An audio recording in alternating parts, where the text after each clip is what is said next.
and I said, "This is my plan, and I'm gonna run a 2:27," you would probably look at me like I was crazy. Oh So like, yeah, no one would believe you. I probably would have believed you because I believe in that yeah, yeah, theory, yeah, that yeah. philosophy, but most people wouldn't. And I'm sure that even now listening to this, there are some people who will say, "Yeah, but he has a tremendous talent. Yeah, This but is how can not you say for a that? norm."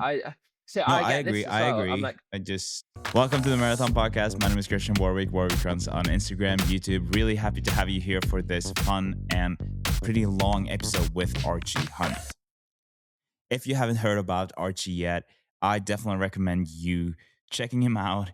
He is a 2:27 marathoner from London this year, where he ran as Captain Underpants. In addition to that, he has a heart condition that I can't pronounce, but he can. So he'll tell you more about that. And he does all of his training at Zone 1 and Zone 2. You heard me right. Zone 1 and Zone 2. That's all the training he does. And then he races a couple of half marathons here and there. And then he races the marathon. Archie has an incredible story. I was so inspired by him. And it's so fun to have these kind of recordings where you end up getting a friend. We have actually already planned to have a little bit of a training camp here in Norway. I think we mentioned it on the pod as well, but now we have set the dates and he's coming to Norway, it looks like. I am so grateful to Archie for taking the time. He works as a lawyer and he's running. I don't understand where he gets the time from and also the energy. A genuinely nice guy. Can't wait to share this episode with you. But before we do, I thought I would just update you quickly on some things that have happened since the last episode, which was yesterday. So obviously, not a lot of things happened. One thing that has happened is that I had the first marathon podcast sponsorship um, athlete the other day. If you haven't listened to the episode with Michael yet, go check it out. The marathon podcast sponsorship is obviously supporting athletes, but sometimes also causes and fundraising, like fundraisers. And so Michael got that for his nonprofit. You can hear more about it in the last episode, or no, you can also find the link in that episode. So it's still kind of unclear what the Marathon Podcast sponsorship will look like in 2026, but it is slowly rolling out. I don't know if I mentioned this before, but obviously the Marathon Podcast sponsorship all depends on how much money I get through my filmmaking and photography business. So the more I make there, the more I'm able to provide or to give away and sponsor athletes with. This is not money coming from the podcast because the podcast is still not really something that I make a lot of money on, barely any, to be honest. It's just a fun project. And yeah, it's kind of like a thing that I will just have to look at throughout the year and see what happens. Today, I'm going to an event with Solomon. I'm really excited about that, where they have this gravel concept shoe that they're launching. So we're going to run in those. I was able to try them on yesterday. They were really nice. I am excited to run in them again tonight. Had my first strength training in a while since before Boston today. It feels really good to be back. And it's interesting. And I want to mention this because I think that a lot of people can relate to it and a lot of people can benefit from hearing it. I've been struggling with my calf since um, I don't know, since Boston, I guess, or not entirely since Boston. Since last week, it probably came from Boston, and then now it's been just a little bit worse. And then today, I was like, need to get back to that strength training. That is usually where the key to getting better is. And so I got back to the strength training today, and I can really tell that my left leg is much weaker than the other. And this is just not confirming something that I've known for a while, but it is something to the fact that injuries are usually caused by a weakness somewhere else. And so really need to keep that up going forward. I really want to do 3 times a week. And for some reason, I have the gym at home, but for some reason, it still feels like it's hard to do. So need to be better at that. Other than that, I'm also recording an episode with Eric Floberg tonight. Floberg runs. For those of you who are familiar with him, I'm excited to chat with him. Been planning on having him on for a while. It will be fun to chat with him, and even more so now after Boston, where he ran a 2:29. A lot of cool things happening with the podcast. having so much fun with it right now. It gives me so much, um, brings so much joy to my life. Then another thing that is happening on Saturday, which is the first time I'm having a public speech about running and anxiety. If you haven't seen or watched my Boston documentary from last year, I recommend you doing that if you want to get to know me better and how running has really changed my life. And so that will be a fun experience as well to kind of talk in front of 130 people about running and mental health and seeing how kind of talk about how that has helped me, but also how it can help others. In terms of my running, there's obviously not that much to report on. Haven't even been running today. So it's been yesterday I had a day off. Today I'm running tonight. I had my strength training this morning. So not much to report on there. But yeah, I'm still motivated, obviously. And I think we should just jump to the conversation with Archie because I've been talking for 6 minutes already, and this episode is going to be almost 2 hours.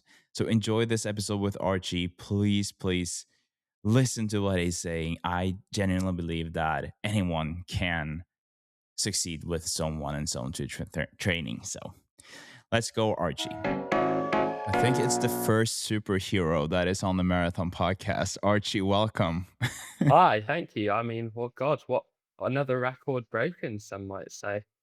Yeah, exactly. I am so intrigued when you and I started talking a little bit last week after the London Marathon, and there are so many things to talk about when it comes to you and your running. Yeah, yeah, quite. I feel like the underpants thing is like the most recent one, but then there's a lot more to it under the surface. I mean, not that there's much Mhm. surface to that outfit, but um yeah, no, it's yeah, like I've had a lot of it's been kind of crazy this past week. Like there's been a few articles and stuff written and things like that, and it's just been like had a lot of messages. So yeah, it's just been quite wild, really.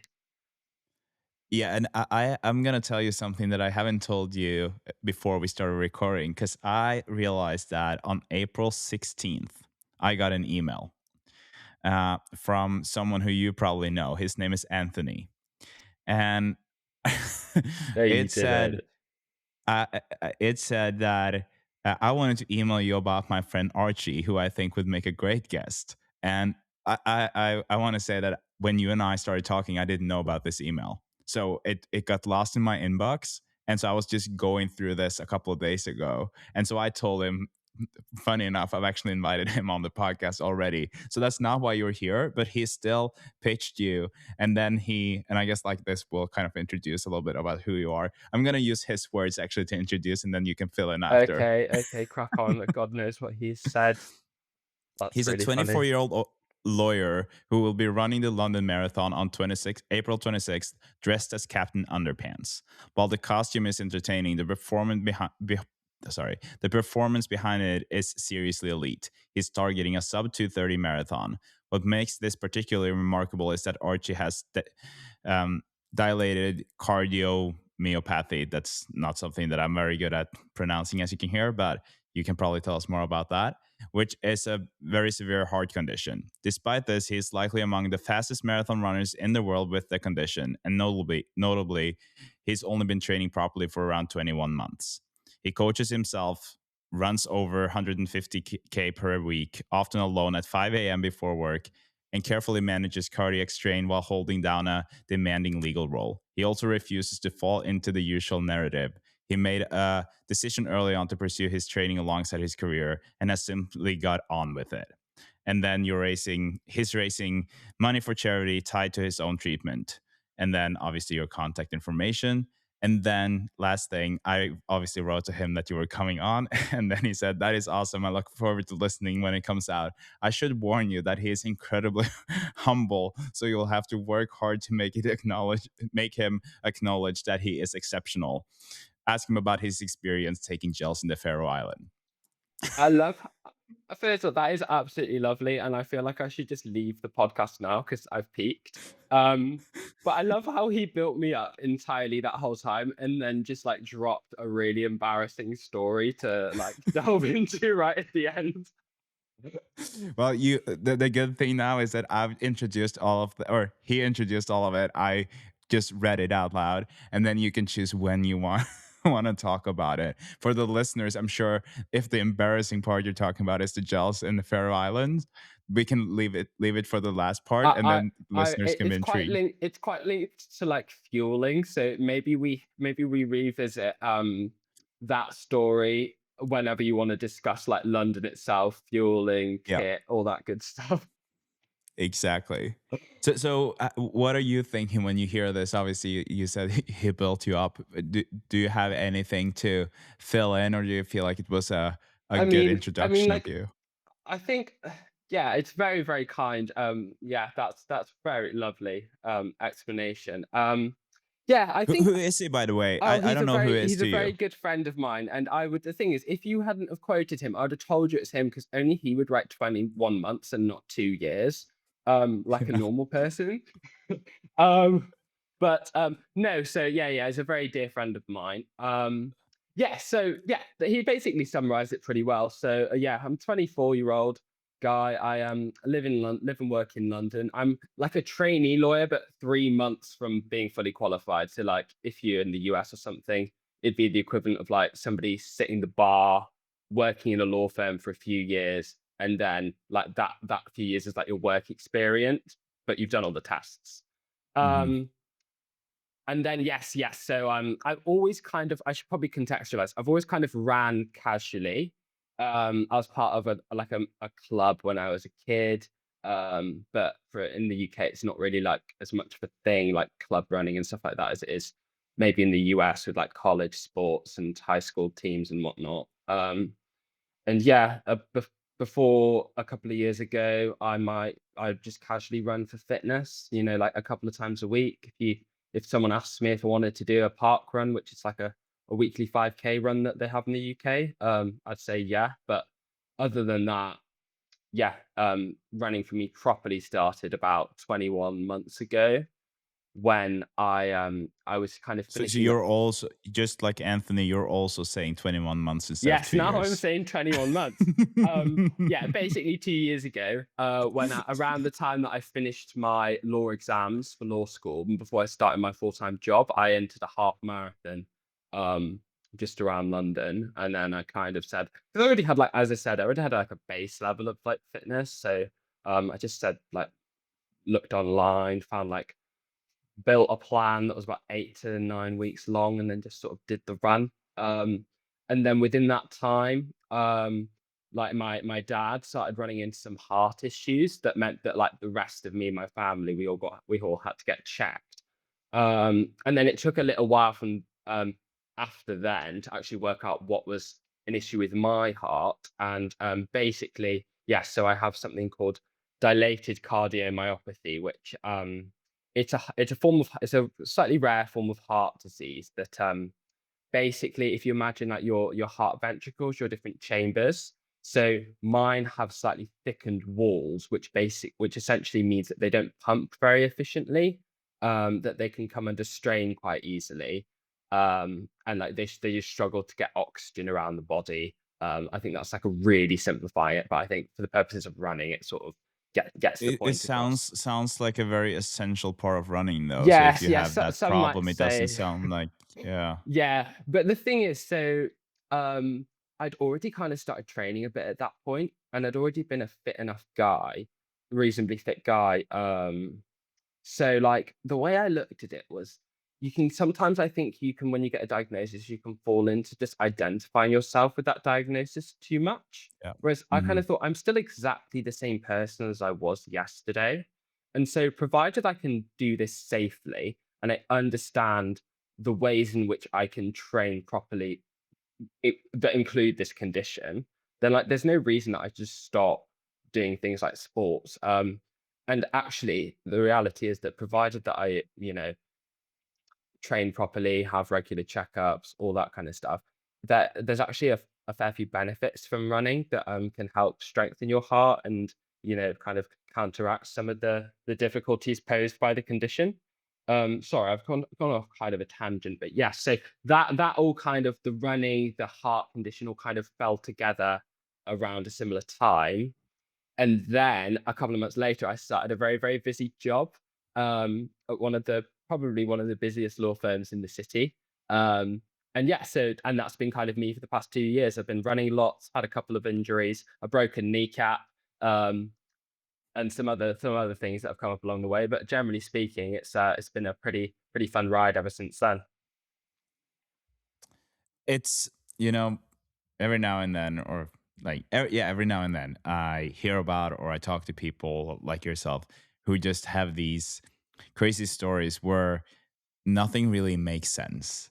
Like you have these things where I would say that starting to run m- like more with a structure later on is not that unique. But like then you have your heart condition that you're talking about. I love your attitude towards that, by the way. That it's just like I'm the same as I was yesterday. I'm just gonna do the same thing. But then you have, because we need to touch on the Captain Underpants project that you had in London, Yeah. because you run a sub 2:30 marathon. We're going to talk more about the race itself, but and you're wearing what looks like, I don't know, it looks like diapers or something like that, or I don't know if it was. It didn't look very comfortable to run in, and the energy that I saw from some of the clips on Instagram is just, you look like this invincible guy, honestly. And yeah. Uh, I mean, so I kind of just think like it's a bit of fun. So my sort of philosophy with running and kind of most things generally, I think, being in a somewhat a job where people are associated with things slightly more serious and things like that, and running again, like sometimes you get up at that start line and people won't crack a smile.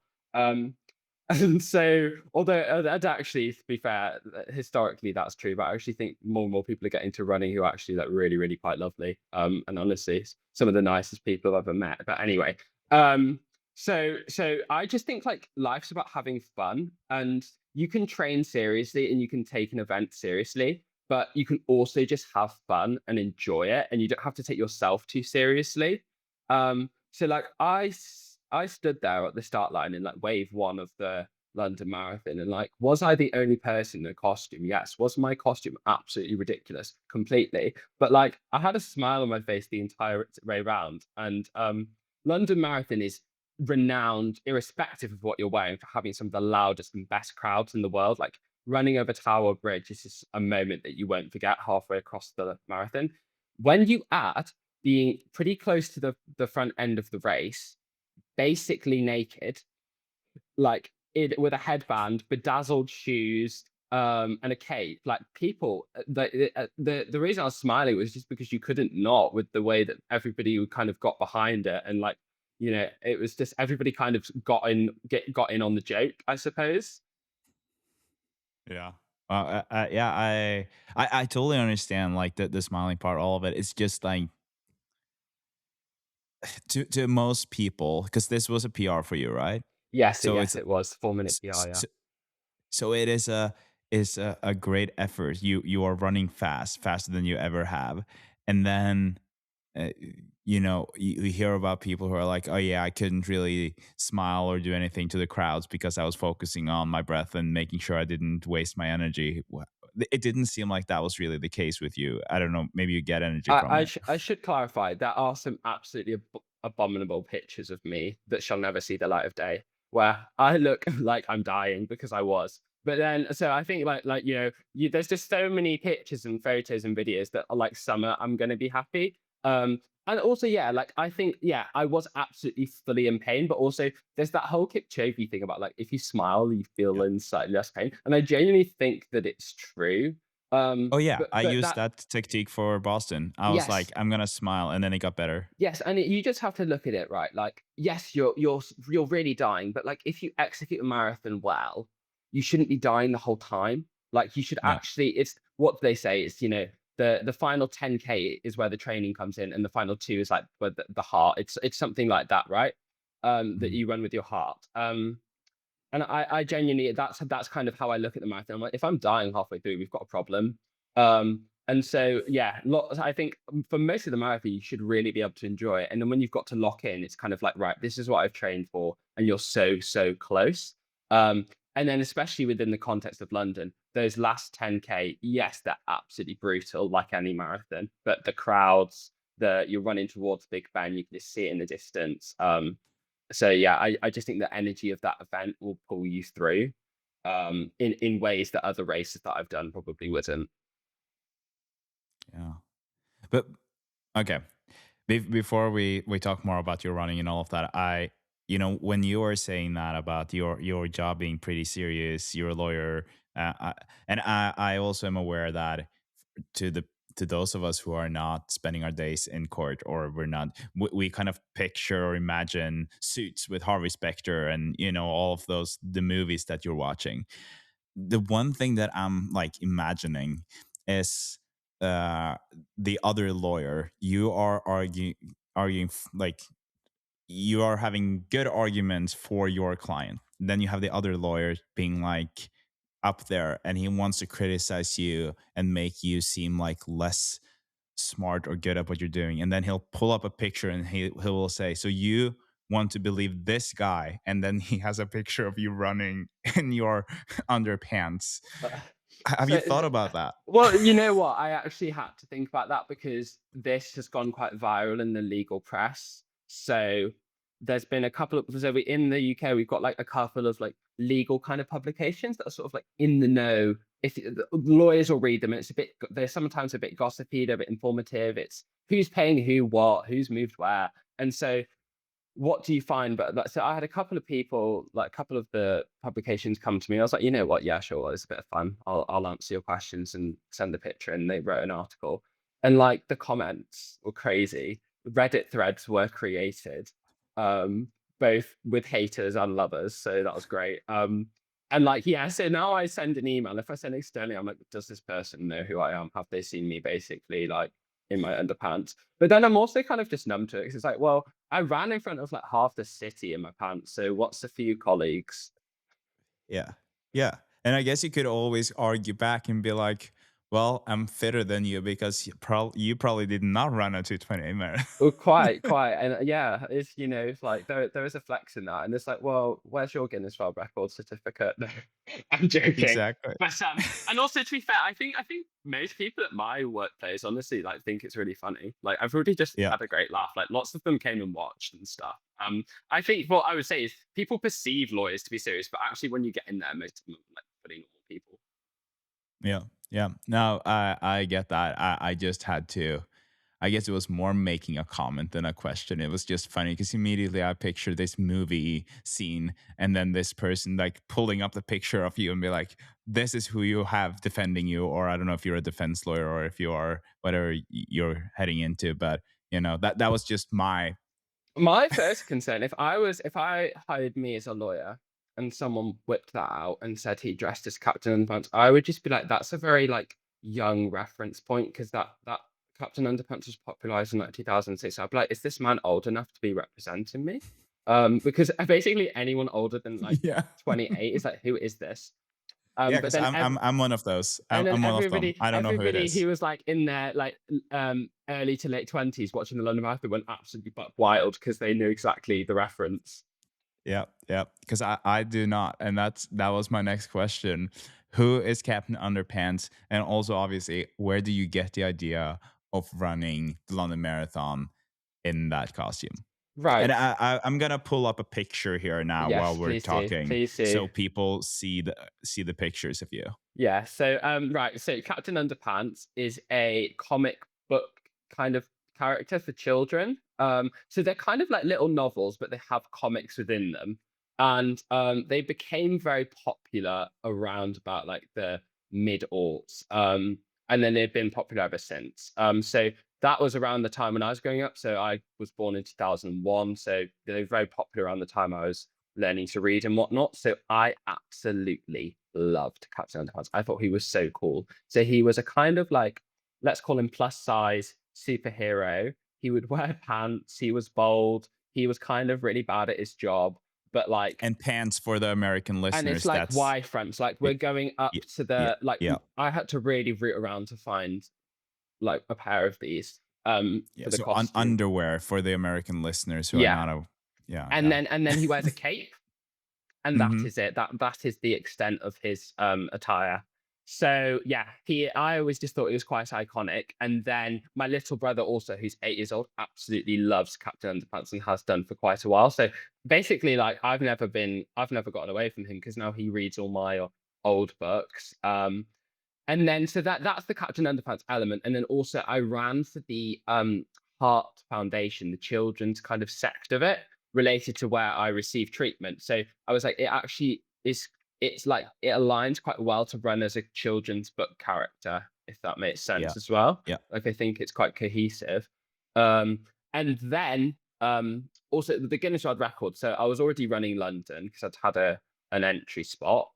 Um, and then I kind of just was like, why don't we make it a bit of fun? And then so I just kind of got looking. I had a colleague as well called Eamon, and we were sort of like filtering between different records, what was feasible. Because I want something I could actually run in because I wanted to get a decent time. So that kind of Mm. limited me. And then I found the record for the fastest marathon as a book character. I was like, right, this is quite a good one because lots of options. And then it's just like a eureka moment. I was like, Captain Underpants. And as soon as I thought of it, I was locked in. I was doing it.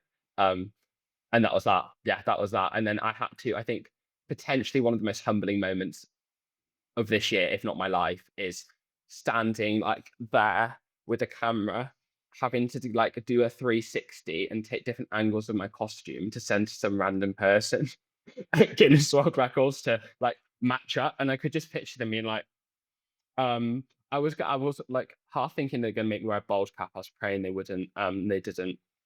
But yeah, because it's like one thing running a marathon in that costume in the context of something where like people are doing crazy fun things across the race. It's another thing just like sending it to a random person, taking the photos in your living room by yourself.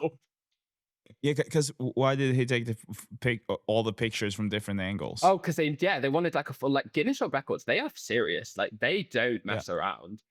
Like I had to get there really early on the day of the race, um, so that they could make sure that I aligned with the costume. And to be fair, it was a very funny experience because like you will never see such a random assortment of people as those striving for a Guinness World Record, a London Marathon. You have me, you've got a man who with like he had like a rug and he was like an Egyptian pharaoh. You had somebody running in Crocs, I think. You had a couple like someone in a tunic, you had a man in a full suit and brogues. Like we just if you took a picture of us all just kind of stood there, it was looked like a comedy show. And yes, they even actually made me move like start locations. So London has like 5 different spots. I was supposed to be starting the championship 10, which I was really excited for. But then I had to actually get moved to the special Guinness part. It ended up being fine because I Oh. started at the same time spot like 9:35. But yeah, it was yeah, very serious, very, very serious. Oh, too funny. We're probably gonna touch more on this and the whole experience when we get to London, but I feel like we have to kind of backtrack a little bit more. Yeah. So when you started, or when you were adding more information to your friend Anthony's introduction, you mentioned that you plan on running a half marathon, and it seemed like around the same time is when you realized you had that heart condition. Is Was Yeah. that right? Yeah. So that was when I'd started like running into troubles and yeah, it was when my dad had his issues and I had actually started feeling flu like strains and stuff and like had cholesterol issues and all this kind of thing. So um yeah, so I started the race itself. It was Wimbledon half marathon. It was a slightly like run race. Um Hmm. just kind of it's like a big park on the a bit further out of London. Not it's still in London. Um and yeah, so I trained for about 8 to 9 weeks then, for that, and that was the most training I'd ever done, most structure, most I'd ever ran, felt sore all the bloody time. Um, but I had a great time doing it. I thought it was so fun. I really liked just kind of like getting into the training. Around that time, I also got into like reading some books about sort of, like different training plans, the 80/20 rule, things like that, and started following a couple of people as well, like this guy Nico Felix, I think I came Yeah, across, yeah. and some other Is this people. 2 years ago still? So we're 2 years from now. Yes, Well, yes, like, yeah. yes. And then so yeah, and then I kind of executed that 8 to 9 week plan. It was very, very basic plan, but it was probably sufficient. And yeah, then I ran the race. And within that time I'd sort of found out about the condition, but I'd already been training. And so It was sort of, and when you get a sort of a diagnosis like this, it's very much sort of like you don't immediately get told this is what's wrong, this is how we're going to deal with it. It's like you have different meetings, you work out what kind of medication might work, what other they look at other aspects of your health to see kind of like, is it impacting which areas of your life and body is it impacting, which Yeah. is it not? And so kind of I was like still training a little bit blind, but and my doctor, the initial doctor I had was very black and white about it. Like they weren't really a sporty kind of person. And so I don't really think they fully got the that like people can do this and that it's feasible. I think it's very much a black and white approach of this is unsafe, people don't do this with your condition, so you shouldn't do it. And I was like, that can't Mhm. be the way. That cannot be true. Um, so I kind of like looked around a bit and I found a doctor who actually runs and a heart specialist who runs and does like climbing, all things like that. And I thought, you know what, this man will like get it a bit more. And like if he says no, if he says absolutely zero, no way, then like fine. But maybe there's a way. And so we sort of discussed and we thought about the ways in which like you can reduce heart strain whilst running, like reducing intensity, longer, more miles, less like spikes in heart rate, going for longer distances rather than like a 5K effort race wise, all things like that. And so I was able to execute the plan that I'd made with a couple of tweaks, just like less speed work, etc. Um, and yeah, so then I got to race day, ran a 1:18 41 and won the race. And I was like, right, I'm Oh. actually all right at this. Might do another one. Were you shocked or surprised that you were doing so well? Yeah, I mean, to be fair, I kind of like this sounds bad, but I kind of thought that I might be able to run that kind of time just based off what I was doing in like the training. But I didn't Mhm. know. But then also that was I fully underestimated the course as well. So I didn't realize how hilly it was because on the website they fully lied to you on the course. They said it was like a flat, like round the park. It was not. There was like a massive hill and there was 2 laps. And it was bloody boiling as well. So I think actually I did better than I got the time that I expected to get, but within the context of that course, it was a better performance than I probably expected. Um, Yeah. and so yeah, and then I did it, and I felt all right. I went for a heart appointment sort of 10 days after, and all checked out, and I've kind of been running ever since. Mhm. And you didn't you mention some treatment or procedure? Did you have to go through anything with your heart or No, so there's no sort there's it's sort of so dilated cardiomyopathy can be caused by a multi-factor of things. So it can be genetic, it can just sort of happen. In my case, we think it's because I was very significantly prematurely born as a baby. So I think I was about 7 weeks premature, but my mum was quite ill, so actually development wise, I was about 9 weeks premature, and so they Mm. think that just meant that my heart never properly developed in the way that it ought to have. That's kind of the most that would make the most sense because like it's not a genetic thing. My dad doesn't actually have this condition, and it's quite rare.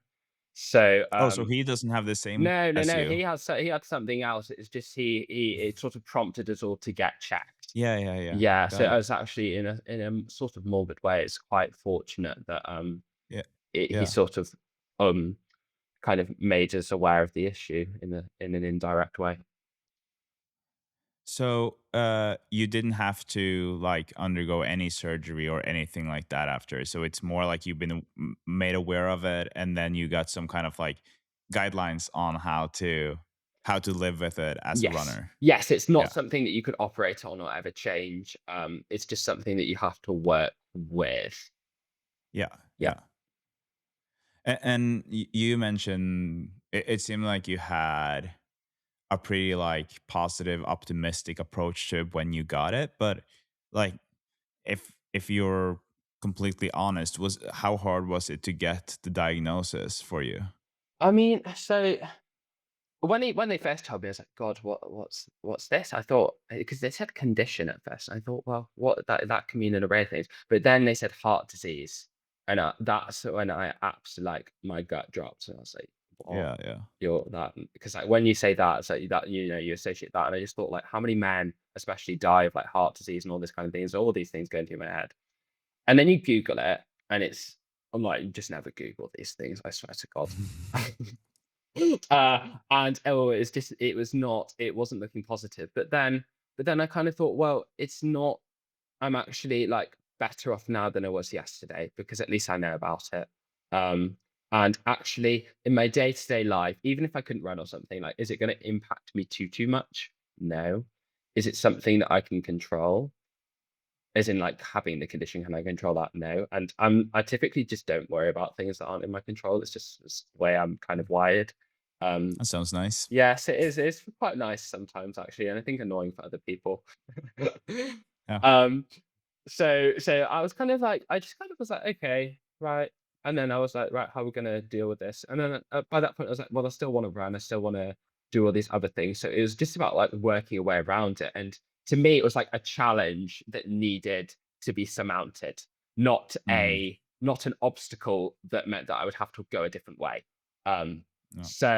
that was kinda how I looked at it, and I had a lot of other things going on at that time, like, I had all my law like, my law school final exams and professional examinations sort of coming up and yeah like I was starting a busy job so like it was something that was on my mind and I was thinking about but like it didn't really like consume my life. So, because obviously you then had just, I guess, discovered your talent in running, or that this was something that you enjoyed doing. Yeah. How hard do you think it would have been for you if that doctor told you that, oh, Archie, you actually can't run the way you have. You might be able to jog, but you can't compete. I would have been really quite upset I think because I was like I'd always like wanted to run marathons like maybe do an Ironman things like that so even though I hadn't been doing it for very long at that point like then the idea of not being able to do that would have really upset me, but probably also because not just because it probably would have been running, it would have been, like, lots of other types of sports that I like. It Yeah. wouldn't have just been the running thing because, like, It would have been if physical I had activity yeah, like, with if I'd higher heart rate.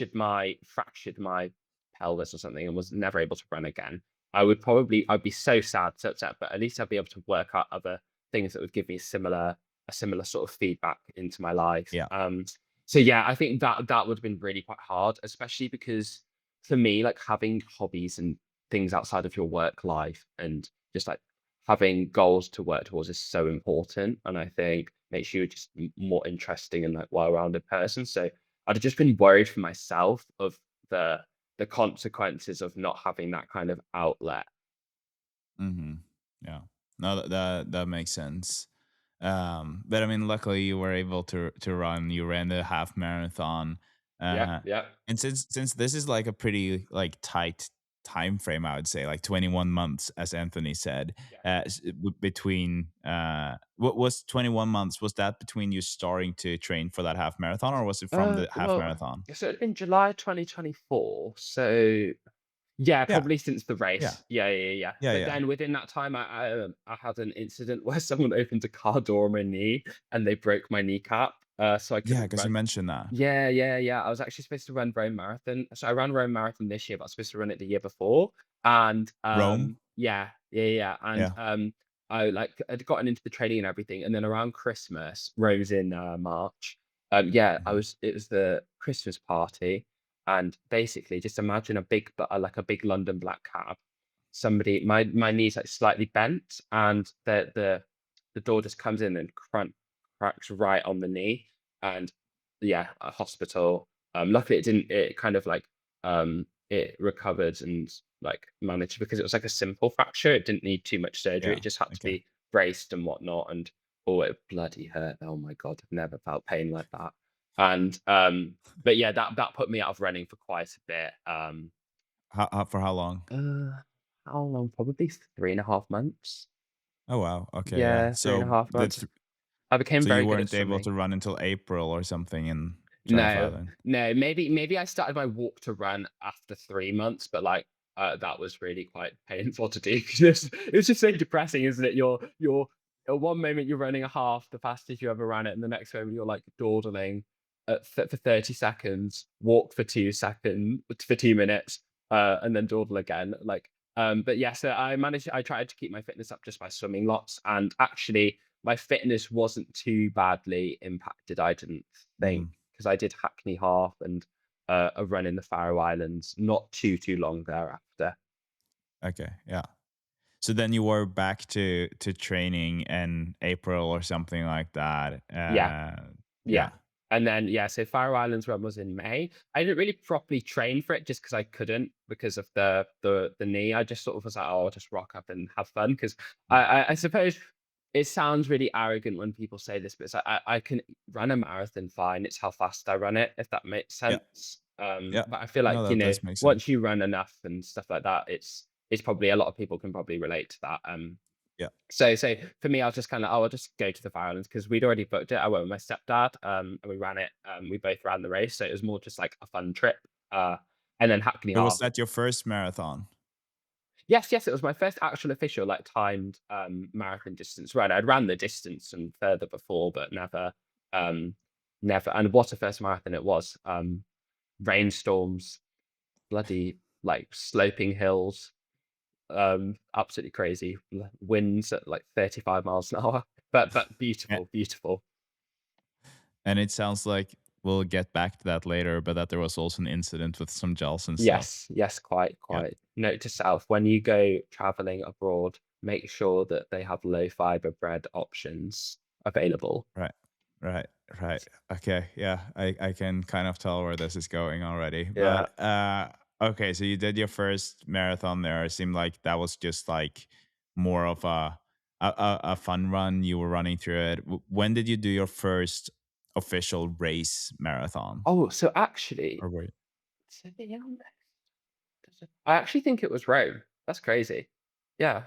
I so actually think, this year? yeah, because So I you raced did I you did raced a Rome lot. just a few weeks before London? It was, like 5.5, nearly 6 weeks, I think, before. No, Yeah. when Wow. 24th of March. 21st, yeah, yeah. But I didn't, it wasn't a full send. I'll explain. We can contextualize that in the Rome training. It was an accident. And then so I'd managed to qualify for the championship entry by doing a 1:10 half. Because you can do it that way as well. So that was Yeah. how I'd qualified. And then also I'd ran a full marathon in training before. Yeah. Um, So but when did you do the 110 half? I did the 1:10 half around December of this last year. Okay. Yeah, and Oh, then you wait, done no, a no, sorry, marathon September. September September. was the 1:10 and the 1:11 was December. Yeah, yeah, it was around September. Okay, and then you knew that you were I guess you almost timed yourself in training then for the marathon distance or something, so you knew Yes. ish what you were capable of. Yes, I just sort of looked at stats and I knew that I because of the nature of my training, I know that I'm better. I have a big engine. So the longer it is actually, the better I am. So like some people say like a rule of thumb might be to, depending relative to fitness, obviously it adjusts slightly, but like if you want your marathon time, you double your half and add 10, provided you've done the Yeah. right training. But the I always knew that I'd be like on the lower end of that. So maybe like Yeah. because I'm not a speed focused athlete and I don't train that area much. I know that like I can sustain a pace for a very long time. I just can't go like I don't have a great range of speed. Mhm. Yeah, same. Yeah. Okay, so then you knew kind of where what your potential was. And we obviously need to go back again after when we talk about your training and what you did. It's very interesting also what you were saying about the like precautions that you had to take uh, because of your heart condition, right? I honestly, and I'm going to ask you more about this, but just to tease the listeners a little bit, I think this is interesting because I think that the things you were told might be something that could really work for others, totally Yeah. regardless of heart condition. Yeah, I think that my training like will do everyone a solid irrespective of like without a heart condition. I yes, think that like there's definitely things because sometimes I see like advice on social media. They're like, "Oh, you do all your runs easy, blah blah blah," and I'm like, well, actually, like you can run an okay time, like not practicing speed too much. So yeah, basically, like I think yeah, maybe we just get into it. So in terms of my training, I don't have a coach or but anything. well, I let's Okay. let's first go get to just so people understand where you're at so we can get to your times, because I think that then your training will be even more impressive in my opinion. So you did Rome in March, so like actually just a month before London then. Yes, so, basically what happened there was I had a week of annual leave, and obviously, like, I've got my Sunday long runs, I'm, like, right at peak builds. They're, like, coming up to the end of the block really, in terms of peaking and then going into taper. So I had, like, 3 more With weeks of, like London as your main goal. yes, yes, Was like London yeah, is it the was your goal. A goal. I did not right, so for context, I don't know if this is controversial, don't, like, cancel me in the running community. I bought a bib off some random guy online 4 days before the run. Um, he started as a 4-hour starter. I was, like, traveling around Europe because I was on a week's annual leave, and I had done Barcelona Marathon the weekend before, pacing my friend Hugh and Ailey, who were, like, going for around a 3 Ailey said she was going for a 3:30, she got, like, a 3:13, she absolutely, like, smashed it, and then Hugh got a Wow. 3:11. So I ran with them, and then, oh, the vibes of Barcelona were so good that I was like, "Oh, well, I'm gonna be near Rome next weekend. Let's just see if I can do a bit, and then I'll just do my Sunday long run in Rome." Because that was gonna be I was like, "Right, I've got 12 miles of marathon pace I've got to hit." And actually, there's bottles, there's all that kind of stuff, closed roads. Like, if there's a way to do it, it's actually that race. So, yeah, so I managed to get this bib to Rome, got my flights, etc. I get I have there. to ask you though. I know you said the controversial part, but did you also run in his name then, or did you get your own name on the No, bib? yeah, so it was too late. I had to run in his name. But I Yeah, don't think this yeah, man's ever going to run a marathon a day in his life again. So I think it is kind of like the place would have gone to waste, to be honest. yeah. I don't So think that any of the marathon organizers are listening to this anyway, so we're no, good. plus like Hopefully, you'll never find the bit. You'll never find the who it was. that's true. That's true. And plus, like disqualify me, it's fine. Um, Yeah, so guess you can just add allegedly. You allegedly I bought. allegedly ran. Yes, yes, quite. I think the Yes. photographic evidence might harm that argument. Yeah. Um, Okay, sorry. Keep going. so I entered Rome, rocked up, was like, right, I'm starting in the 4 hour bit. I actually managed to move to like I managed to like squeeze up to like the 3.5 people, but I was like, right, so this is gonna be slightly longer than the normal long run, but fine, because it'll just be fun to see all the sights of Rome actually. So I was like, I'm gonna have to weave a lot at the start, obviously, to move corral around people. So I was starting a bit slower than my marathon pace, maybe around mileage, mile wise, like 6:10 to 6:15. And then my plan was move around the people, deal with the cobblestones, don't twist your ankle. First 10 miles, just chill out, like low heart rates below 160. And then I kind of got to mile 10 and I was like, right, let's hit my marathon pace. And then just hit marathon pace and beyond the entire way. And just like ran my way through the field and ended up finishing in 2:30:36. To be Hmm. honest, I never Wow. actually went that slow for the first 10 miles either. I didn't really behave myself the entire race. As soon as like a couple of miles in, I managed to just like the space freed up and I just sort of like gradually got quicker. And it was just such a fun experience. I think because I hadn't fully tested myself, I'd done all of this training for through the grim British winter, like 5 in the morning, like freezing cold. And I just thought, you know what, like I really actually don't know where my fitness is at because I never do speed sessions, I never do much intensity, so I actually don't really know. I just sort of like do this training and hope that it's working, and then Hmm. don't really get much of a chance to find out. So I think I just got so excited that I was like, oh my god, this is actually like this training's actually come to something that I just kept on going. And then I got to the end of the race. And I thought, well, even if London goes down the toilet, like I've already at least I've gotten a good performance out of all of this work that I've put in. So I was very happy, and I didn't feel too bad, like fatigue wise. Like I didn't think I'd overcooked it. Probably because I didn't like. It's not like I did the entire marathon full effort. The first 10 miles was more chill. So yeah, I got to the end and it was just a great experience. I just think it just made me like very excited for London. The following, I think it's 5 weeks. I think it was 5 weeks later. Yeah, yeah, that makes sense. Yeah. Okay, so 2:30, is that what you said? Yeah, 2:30:36. Yeah. Okay. So that's pretty good. So that's kind of like your debut race, like Yes. marathon race. Yes. First one you're racing, I Yeah, yeah. guess. I have And done you I didn't did I you didn't had even run race it. previously the year before a marathon in 2 hours and 38 minutes by myself on, like, a Sunday morning. I Okay, don't know yeah, why, I yeah, just did. yeah. Um, As you do. yeah, yeah, yeah, I actually do. I've gotten Uh, more disciplined since then. I now, like, follow my training plan properly. yeah. And then like, yeah, before we dive into London, you've been self-coached this whole time? Yeah, yeah, never had a coach. I don't know if anyone would No. actually take me on. I feel like I'd be a health liability. Sounds like it, to be honest. Yeah. Well, Uh, also because it's like I think a lot of my training just has to be simplified. Like I'd be very happy. Like I'm thinking now, like we can discuss like future plans a little bit, but like I'm thinking now that it might be an idea to at least get someone to just like bounce some thoughts, yeah, like just yeah, like discuss some thoughts with. But yeah, yeah, yeah. Up until yeah. now, it's been fully just like I make my own plans. I have a little spreadsheet. Going to work every day and I tick each run off. Which is quite satisfying.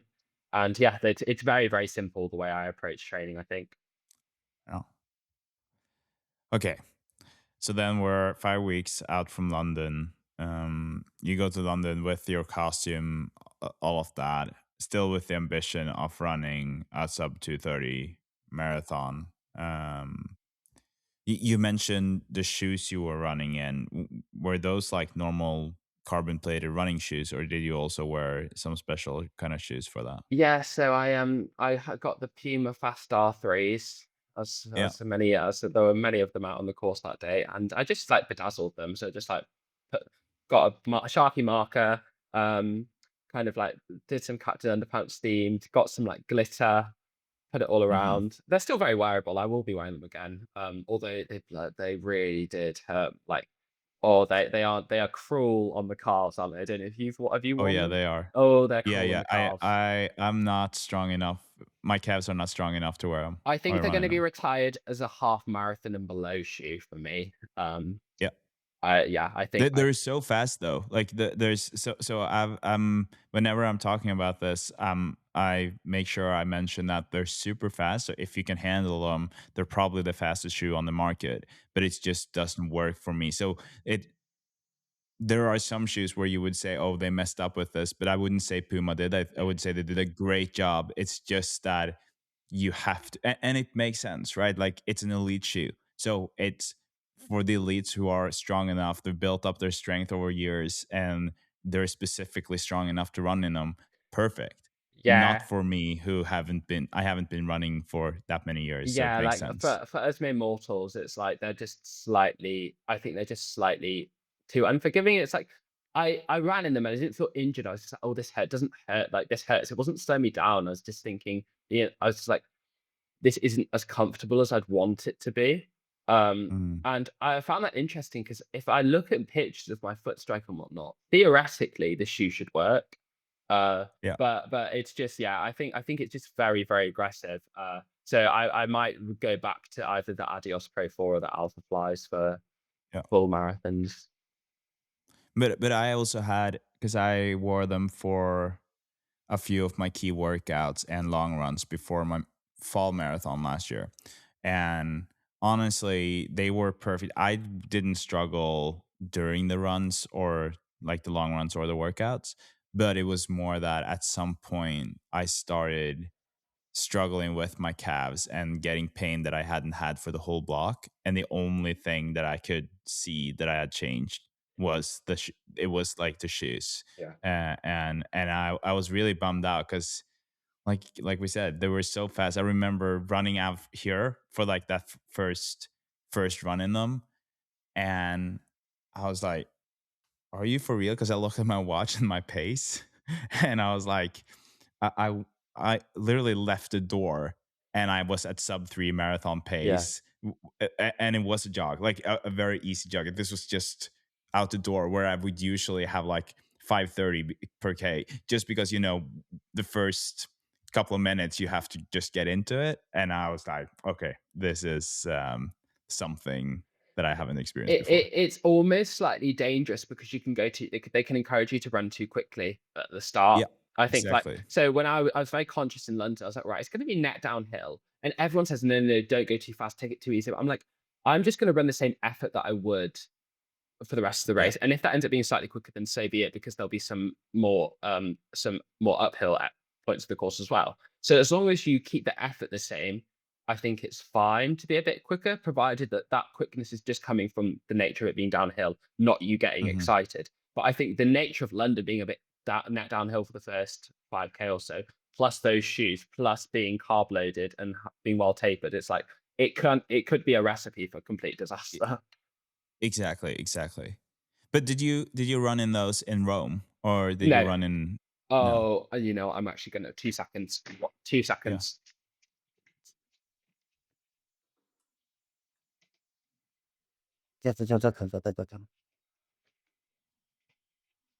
I ran in these shoes. Look at this, what they did. Awful. Oh shoot. Yeah, I can show I'll send you a picture that you can put up that absolutely destroyed my feet. They're the What are Mizuno those? The Wave Rebellion Mizuno. Pro 3s. They're a very fast shoe, very light. And I tested them a bit before Rome, but my plan was actually, if these are a really good, light, nice Of race shoe, then I might wear them for London. Because I thought they looked cool, they looked quick, whatnot. I did a little test run in them, but I hadn't run a pace in them. And as soon as I went and ran in pace on those cobblestones, oh, it was just so painful. So yeah, I'm not one to be dramatic, but like they actually had to bandage up my feet at the end of the race because it just kept on, like it was almost like cuts in your feet, not even just plain blisters. And like even with my training after that, because obviously I was still at the like coming up to London in my training block, it wasn't my yeah. legs that prevented me from running for a bit after Rome. It was actually just my blisters, so Yeah, I was not gonna the say, cuts in my like, feet. because when you get that kind of, like you said, maybe not even blisters, maybe worse than that. Like when you get anything like that 5 weeks out from your a goal, that can be kind of, that can ruin the whole thing, I guess. Yeah, yeah. I mean, half of me was just glad that I didn't like that I knew that they weren't going to be any good. Because otherwise, I may have. Because what could have happened is, what if I'd have just ran them a little bit and they hadn't given me that kind of damage, and then I ran in London and Yeah, it would have yeah, been the same. So a part of me was quite glad. Part of me was very annoyed because obviously race shoes are quite expensive, so to not get much wear out of them is quite sad. Uh, but yeah, like, I was quite fortunate in that regard, and also I kind of just think like in Rome, I didn't notice how bad it was until the end, but I just think when you're in that kind of focused zone and lots of your hmm body's in pain, especially at Rome, where the last part of the course is one of the hardest parts anyway. I just didn't really notice, and it was as soon as I finished, people would just look at my feet because there was just blood going all the way up. And yes, going home that night because I had to get a flight back to London for work the next day. Uh, yeah. was very uncomfortable. I can imagine. Wow. So yeah, okay. So it seems like your feet kind of, or you managed to run enough. Oh, Yeah. yeah. Oh, yeah. I thought I lost you there for a second. So you were able to run enough, obviously, to get to London in a good way. Yeah. Uh, but if I was to kind of, be a bit critical, I would almost say that the Rome race seemed like a better performance than the London marathon. But then obviously you had a lot of other things going on in London. Yeah. So what are your thoughts on that? I think I would say that in terms of my fitness level, I didn't really get much better or worse from Rome to London. So I had a slightly extended taper for London due to I ran into a slight calf issue about 3 weeks before, and so Okay. it just kept on bugging me. And I was like, "Oh, this isn't. I'm barely able to run 5 miles in like my super blast." So like a full send marathon in carbons that might be tricky. So I was like, right, I'm just going to really relax it, do all the strength work, and have an extended taper. So I think that extended taper, and the fact that it was only actually 2 weeks of actual running after Rome before the taper meant that, yeah, fitness didn't really change. I think that London got a bit hot though as well, so that probably like there's different factors that went into each event, which I think would alter how I looked at it in terms of performance. But I would say in terms of like a net, I'd probably, yeah, say they're about the same. Yeah. Um, but obviously with the London, you have the added complexity of the costume. And I think Yeah, for I was some, gonna say because that and all the attention and you like having to show up earlier, you have to do all these things. I think that these are things that you might not notice in a moment, but like any professional would be like, "Hey, dude, yeah, if you want to perform, you don't do that," you know? yeah, quite. And also I've had a awful cold I had a really sore throat. I woke up with it on the Friday before and I thought, oh my God. And luckily it ended up I didn't feel like it impacted me on the race. Like I Yeah, think I got the best performance out of myself that day. No excuses. No, oh, it could have gone a little bit better if, but when. Um, however, like maybe it's like 30 seconds. Who knows? I don't yeah, really, it's not keeping me up at night. But yeah, I think yeah, equivalent probably performances. The only other thing I would say is Rome was like not was 26.2 dead for me. Whereas mhm, which is interesting is to doing the weaving around, whereas London ended up being zero point 0.4 miles long as well. Um, yeah, which I know the Stoll Strava watch thing is controversial, but it's just these are things I think about when I look at like, yes, I got 2:27:41 at London, but like what's my actual yeah, fitness for 26.2 is when yeah, I'm thinking about that for like my next training block. But no, I think honestly, to be honest, like if you were to put a gun to my head, I would say London's probably the better performance because it took more to execute it well. It was a hard because yeah, of the costume, the pressure of the record, not feeling great going into it, all of that. It was a harder task to nail it. Whereas Rome, it's not as hard to like rock up and do well in a race when there's zero pressure and zero expectations. mhm, I think. yeah. And so you mentioned, I'm sorry, I said 228 earlier, but 227:41, Yeah. and that was then a world record with as a fictional character, Yes. right? Yes. A- And was it also I'm not even gonna attempt trying to Yeah, so pronounce your it's the condition, world's but fastest recorded marathon for somebody with dilated cardiomyopathy. yeah. How long did it take you to learn how to pronounce that condition? I mean, so car like yeah, I mean I just call it DCM to be honest.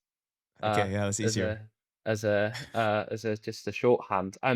But yes, that I didn't really, to be honest, it didn't. That wasn't a thought process when I started the race. It was just something that Yeah, I found out about after the fact, and I was like, to me, actually, it's more like it's cooler to me actually that to be that person than the guy who ran in his pants because I think there's so many people that are so much faster than me, and that's totally fine. And that it's like yeah. who is it? That guy, the first amateur guy like George Grassley, he ran like a 2:12. If he put a Captain Underpants costume on, he'd absolutely cook me.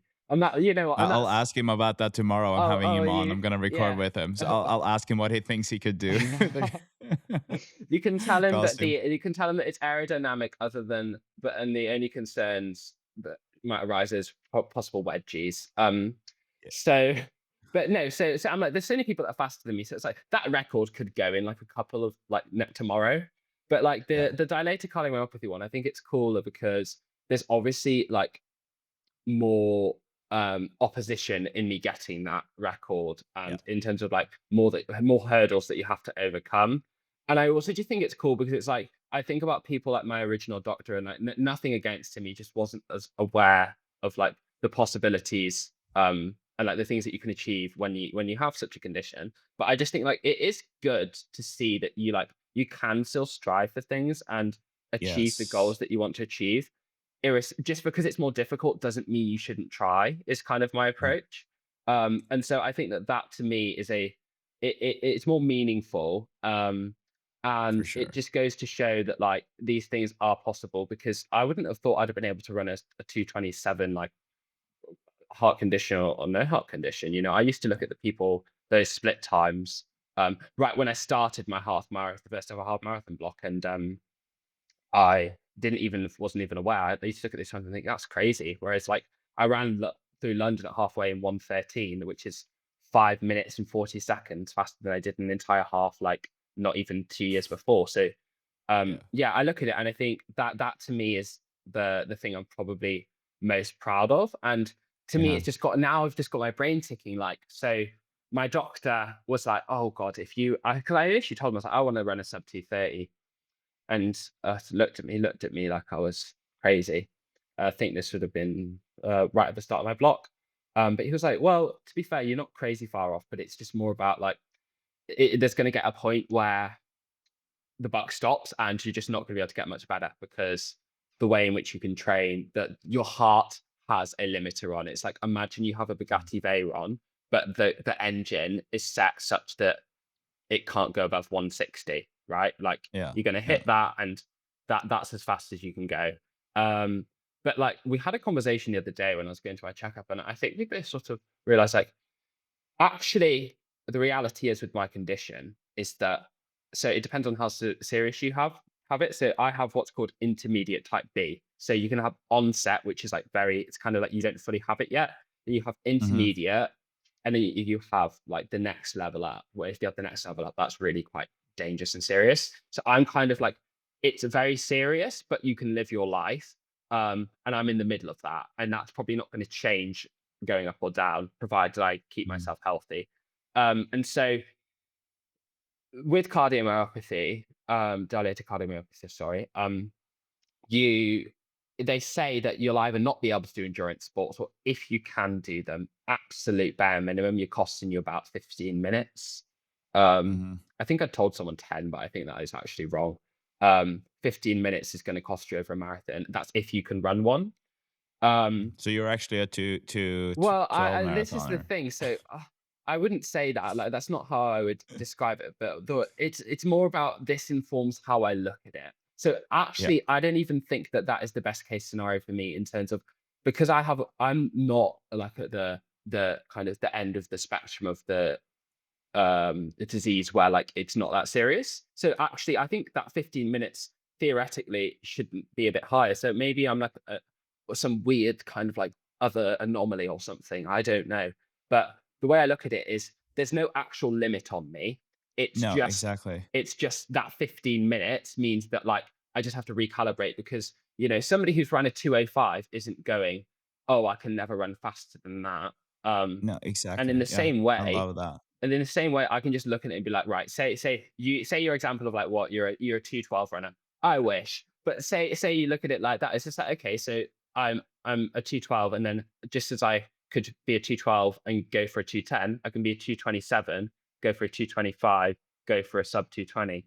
So yeah, that's how I look at it. I just see it as it's almost like handicap um Yeah. that's costing me. And that's the physiological side of it, actually. But personally, I don't find that as interesting to me because I don't know any different. So I actually find it quite difficult to talk about because you might ask me what's it like running with this, but I don't know because I've never not run without it. I've always just Exactly. assumed Yeah. this is what it feels like to run. But the more interesting part to me is how it feels sometimes. So I've been told this again. I can't say because this is just to me what running is. But basically, it feels harder to run closer to your capacity than it would if you were the same person without the condition. So if you were of equivalent Hmm. fitness, but exactly without the condition, like getting up to that heart rate of like for me, like marathon heart rate is 165 to 180. We're 180. Hmm. We're close to the edge. Um, uh, so it just feels harder, like, it takes more like, I really have to lock in mentally because it just hurts, but that hurt is kind of misinforming me because actually I can do it, like, my body can do it, my fitness can do it. It's just I've got to teach myself, like, "No, you're almost lying to yourself," because Hmm. it's not actually the way I can describe it is that part of it, that feeling isn't actually doing any damage. It's only if you feel like certain types of strain and if you start to get calcification in your heart that it's a danger, but that's not something that you'd be able to know on one marathon. Um, so yeah, like it's just it's more of that's for me like running is a mental battle at the best of times, but I think for me especially that's like 99% of it. Yeah. Okay. Oh, it's interesting. It's cool, and I guess like it's like with a lot of things, you have to get to know your condition, kind of, right? Like you Yeah. need to figure that out. And I agree with what you were saying when you started talking about this. That it's so good also to show other people that there are no limits, there are no ceilings in the way that some people might think. Like I have something called ankylosing spondylitis, which is like attacking my joints. And there was a time where I was barely able to walk. Like Right. Yeah. Okay. my dad had to carry me out like from my bedroom to the car when I was like 25, 26, you know, and it just like I never thought I would run. And then I got some medication that really helps. And now I just take it whenever I need it. And then I actually started, and this is the interesting thing where you were saying that you didn't know that this was like the fastest someone had run, Yeah. right? Yeah. I was With the completely condition. And oblivious. I'm like, in my head, I'm like, it could actually be that that is the same for me. I don't know. That condition is not like yours, so it could definitely be that someone with that condition uh, Yeah. has. But it's also like, yeah, I don't know. Have you talked to Abbott about it? The Abbott, the ones No, not sponsoring really. I all mean, the majors. to be honest, I should actually I will connect you with a friend of mine, Rob, who is working with Abbott on these stories because they love to get those stories about especially people with your condition yeah, because they are working with so many medical like equipment research, all of that, and they want to have those stories, so yeah, that could be a great opportunity for you to kind of partner up with them somehow maybe. yeah, yeah, that would definitely be great because I think people also like people you can feel like so limited when you don't have examples of like other people doing the things that you want to achieve and all you hear is kind of like no, no, no, no, no. So like for Yeah, example, when there was an article that came out about me like going for this record before it happened. And like most people think it's really funny, and like I do, like genuinely above all, I think it was hilarious. The whole event was absolutely hilarious running in that costume. But like some people like they went on Reddit and they said all these like negative things. They were like, this is unsafe and blah blah blah. And I just thought, you're getting that because you've read it online and you're not treating people yeah, as yeah, individuals. So I'm not going to sit here and tell everybody with heart disease, like, go run a marathon, go like run sub 2:3, go run sub 2:45, because for lots of people, it's not going to be safe. And that's yeah, really sad and that's really unfortunate. But everybody is not the same. And everyone has different limitations, different goals, different sort of like, ways that they want to live their life. And like running makes me happy. And mhm, like, I would rather like you tell me, okay, you're going to live less five fewer years than you would if you had not ran another day in your life after you got that diagnosis. I will take being able to run in that shorter lifespan 100 yeah, times over 100. Like yeah. it's completely worth it to me. And at the end of the day, like it's an individual choice, I think. And I'm not Exactly, and I silly. think that is so important. That is Yeah, so important what you're saying there.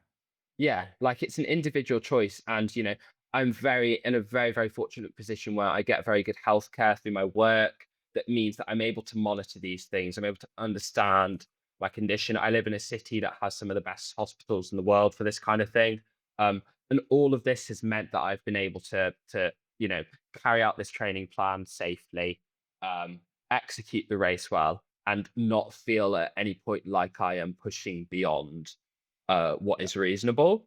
And I fully get that that's not the same for everyone, but at the same time, like like life's there for living, and you've got to have goals and you've got to have ambitions. So it's like I'm just unlucky that what I enjoy happens to be not what my body might necessarily agree with, and yeah. that's a cross I'll have to bear. Mhm.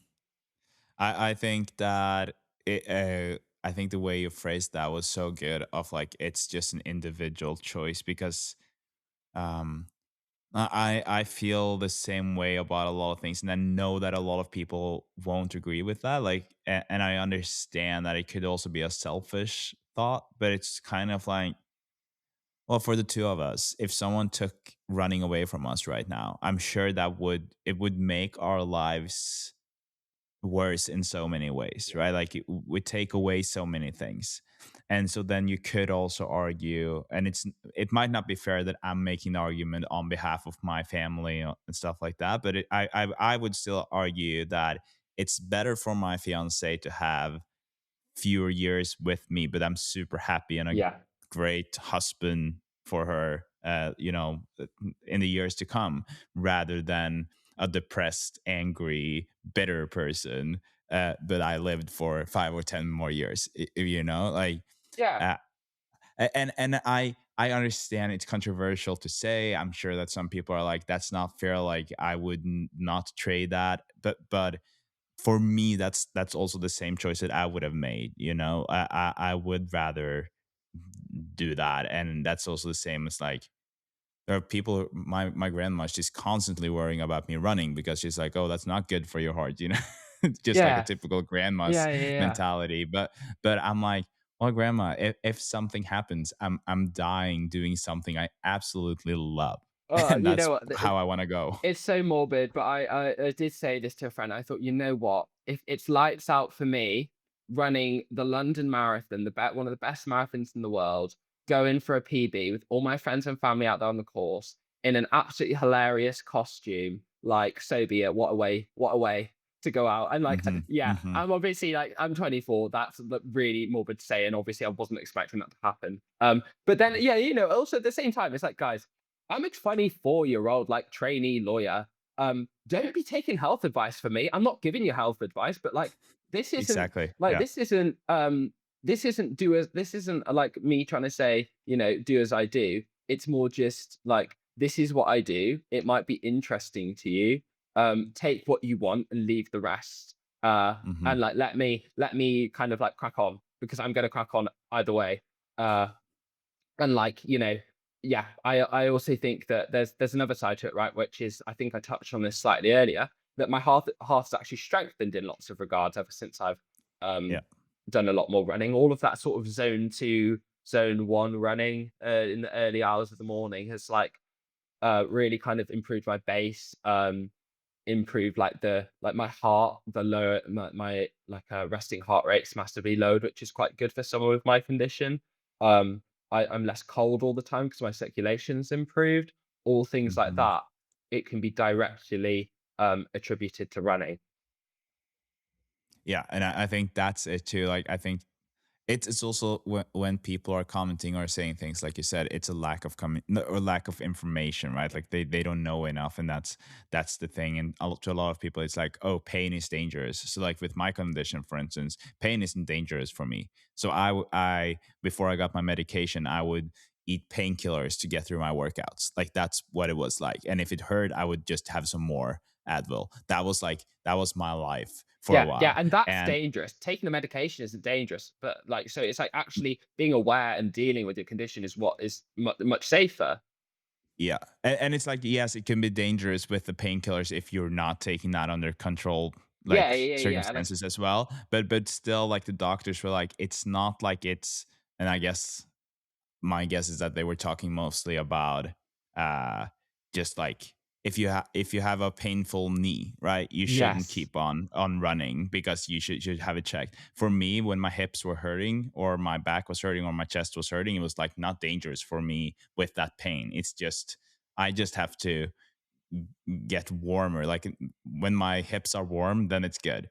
yeah. That was kind of the gist of it. But That um that's I really relate to that because again it relates to what I said earlier about like how it feels sometimes to run and how that yeah, feeling doesn't actually match my fitness and my exertion, exactly, and it's exactly. very very similar. Like that part of it, it's up here. Yeah. It's not a sign that I'm about to keel over. No, exactly. Archie, we've been talking for 1 hour and 12 minutes already. I Yeah, told you an hour, so we need to start wrapping it up. But we still have a couple of things that we need to cover. yeah. So I guess we'll try to be a little efficient on the last part here. But first of all, and I guess that's an easy answer to this question. How was it, like, chafing wise, running in the costume? So Because I it had looked awful. So right, so I had a slight undergarment, like a very imagine like an Under Armour sort of compression pant, Yeah. and then it was just I had a these like Y front cotton pants. They were quite uncomfortable and quite like they're not like heavy, but like relative to normal running stuff, they were just very saggy and annoying. That those became quite uncomfortable. They were all right at the start, but like post Smart 18, I really felt like there was quite a big wedgie. And I just every time I pulled it, it just kept on like coming back. So there's nothing I could do. The cape itself actually wasn't that annoying because it just kind of like Yeah. blew. The only Did time did you practice at all with all of this? Did no, you have no. no? So Okay. so No. I literally my garden is there. I jumped up and down, kind of went up and down a little bit, but like I live in the center of London. I mean, Mhm. come on, when am I gonna unless I run in the middle of the night when I need to be sleeping, there's no chance. And also I live near a fair few colleagues, and so that is not something I want to be getting around the office on Monday morning. Like, oh yeah, I saw Archie No. just like zooming down the street Saturday afternoon. Yeah. Uh, Okay. so Okay. So yeah. I just trusted that it would work. Like sometimes you just have to have blind faith. And if it didn't Mhm. work, then like so be it. Okay. So you don't recommend it, but it probably wasn't as bad as it looked, maybe. No, no, it wasn't awful. So and also I managed to have a running belt as well. So I had Oops. Just there's this sorry, I have to mute. no worries. So I had like what I really wanted and needed was like a good race belt to carry all my gels and stuff. But I was like, how am I going to do that with this costume? So I searched high and low for a race belt. I looked at some of the on ones and I found this really small brand called like XEO Athletics. It's London based. And so they had the perfect white belt that like fit in seamlessly. So you can barely see it on the costume. But that had all my like sap gels. It had like a couple of Yeah, like because that was my caffeine next bites and question. stuff. If you were able to carry your gels. Yes, yes, so I had, like, you can't see it, it's really, like I think that part of the costume was actually quite smart, and seamless, but yeah, so I had, like, sap gels kind of, like, zoned all the way around, and actually, even though it was mesh, the because they are also it's, like, quite a light it's, like, a chrome colored, packaging, you couldn't really see those either, so the whole thing, like, it doesn't look like I'm carrying anything. No, no, it didn't. So okay, that answered two questions. So that's good. And I guess before we wrap it up with some serious training talk, I guess we've gotten to the point where we need to hear the story about the Faroe Islands and the gels. Yeah, yeah, Whatever so Anthony was introducing, if you're comfortable oh, saying no, it, but no, I it's guess so Anthony funny. didn't leave us much choice, did You he? know what? I left my dignity on the table along with my clothing when I like took up on this task of running the marathon in my pants. So no, so basically, yeah, I did the Faroe Islands marathon with my stepdad and last year. And for context, this is like not a fast course. Like you are running this for the experience. It's like 500 people do it. Very, very hilly, absolutely stunning. And like there were rain, and this is going to be important. There were two rainstorms during the event, and the wind was very, very strong. We'll get back to this. So I rock up there and I've got these high five gels. I haven't really like trained too much with gels in practice, but like I'd maybe have one occasionally and like whatever. But again, as I said, I hadn't trained for this event. I was coming off an injury. It was just for fun. So I had my high five gels, but we'd stayed in the Faroe Islands at that point for like 3 days. And this is a place where the food is absolutely beautiful and it's all completely fresh, but the bread is absolutely delightful, particularly the seeded like rye bread, the fresh like bloomer loaves. They also treat the food differently, Quite, like yeah, yeah, because of the island. Yeah, there's something. What's it called? yeah. I Ferm, should have looked this ferment. all up Yeah, really. because So my fiance told me about that. What's it called? I mean, I'm not a native English speaker. Something mented. fermented, Fer, fer, fermented. fermented. Yeah, Yes, yes. So it's and kind of like everything is sourdough, like yeah. sourdough bread type thing. It's like they have a lot of that, and yeah, everything's just got lots of seeds and lots of fiber. So right, I'm coming into this race, and bear in mind this race also is interesting that it starts at like 2 or 1 o'clock in the afternoon.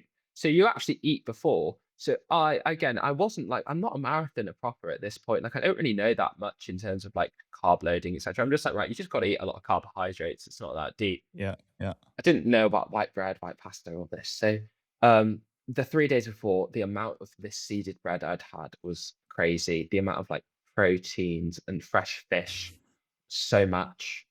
The day of, I had like bacon and like this thick bread, lots of butter, lots of fat, like all the good stuff. And I Do you think have a pretty strong stomach then usually typically since you I grew up in yeah. the north of England and like on the school dinners there would send most people to the hospital in terms of like what they'll do to your stomach. So like I think I've like got a decent enough stomach, but I embarked on this race with my 3 or 4 trusty gels, and we got halfway and I was like, oh no, oh no. And I was at holding pace and I was in second place. So there was a chap like 7 minutes in front of me. I wasn't going to catch him. Like I was staying the same speed. I was being consistent. I wasn't fading, but I wasn't going to catch him because he was just running quicker than me. But the person behind me was like a good 15, 20 minutes behind me. And I was thinking, oh, I could slow down, but I'm not going to because I know my mum's watching my splits and I don't want her to think I'm inconsistent. Um, so so I'm like, right, go, go, go, keep going. And then it just got to the point where I was like, I've got to lock, I've got to drop it. So then I see a portally in the distance, like a glimpse of one. They had them quite, there were a few on the course. I get to it. I'm not joking. 100 meters, this gust of wind comes and just blows the portal away. Like it just flew away. And so I was like, This is no, like a movie, a I know. I was comedy. like, no. And so I looked around and I was like, pray to God there's no one near me. And there were some walkers because there was also a walking event going on. I was like, right, if I'm gonna do it, I've got to do it now. So I just dropped and did what I needed to do and then cracked on. And then like On the every side of the eh, road or the like course, like yeah. but like this is a very desolate landscape. We're in like it's very like barren, so it was like by some rocks. And I was just like, right, crack on. We gotta be quick. So then I did it. I had my, Paula Radcliffe moment. And then I kept going. And then like once every 3 miles, it was the same until the end. And then there's like it was just me at the end. I just looked so overjoyed in these photos. And I'm like move and I do like kind of like this and I look a bit hurried this. I could just see a toilet and I was like, everyone like move out my way. Like I need it was like the passing of the seas, get me to a toilet. So anyway, I kind of blame the high five gels because um they definitely instigated stomach issues that were already there, but they like kind of made it so much worse. And so Hmm. ever since then, like I've also like seen that they aren't the best rated gels. Like they might work for some people, but they just didn't work for me. And so it's been a real battle to find fueling that works. Because obviously, my goal for London was like, right, I need to be able to get on like 80 grams of carbs an hour. So I Yeah. just tried and tested so many different brands to work out what worked for me. Yeah. Wow. Not an ad for high five, that's for sure. No, but you know But what? Go with God. If you love high five, all power to you. They're very yeah. reasonably priced. So if you can stomach those, it's probably worth it. I think that how did your legs look? Did you Oh have no, no, we had no issues there. Don't worry. okay, okay, There's okay. no photographic evidence to be found. Thank No, God.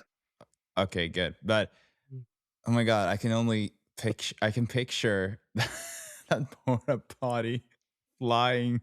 No. That is that's too funny. And the thing is, it wasn't It's just that one. It was like every single one thereafter was just gone as well. Like they were all like fallen down, those fallen soldiers. They just couldn't hack the wind. And also you the thing is can't as well, make this up. it's just an extra kick in the teeth because it's like I'm also having to run against this wind as well. So like there's just this wind is getting me in every single direction. The rain is really coming in at this point because we're right on the side of the island. So all of the rain is just pelting towards you. And I'm like, this, why am I? And I just got to that point. I got to mile like 23 and I was like, why do I do this? Like, why am I here? I'm literally in the middle of nowhere. I like can't get to a toilet. I'm having to do things I will never want to admit to anyone, yet here I am in a podcast. Um, and like, I'm so tired and I'm so done. But then I got to the end, I was like, oh, when's the next race? But yeah, no, it was like, I just look back at it now, I'm like, it's actually just so funny. Oh my god, yeah. Wow. Okay. I want to thank Anthony again for giving us this story because I don't know if Yeah. you would have initiated it, but Yeah. Cheers to uh, Anthony. yeah, thanks, Anthony.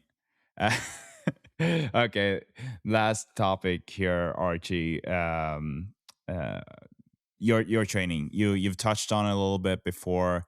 I don't think we need to go into like the details of all of your workouts or anything like that, but just like the philosophy, the things that you've done, and I guess like most importantly, the things that you think are different from other runners, and yeah, Yeah. So I think first things first is um, interestingly, what was most interesting is much of my training is very much the same as everyone else's.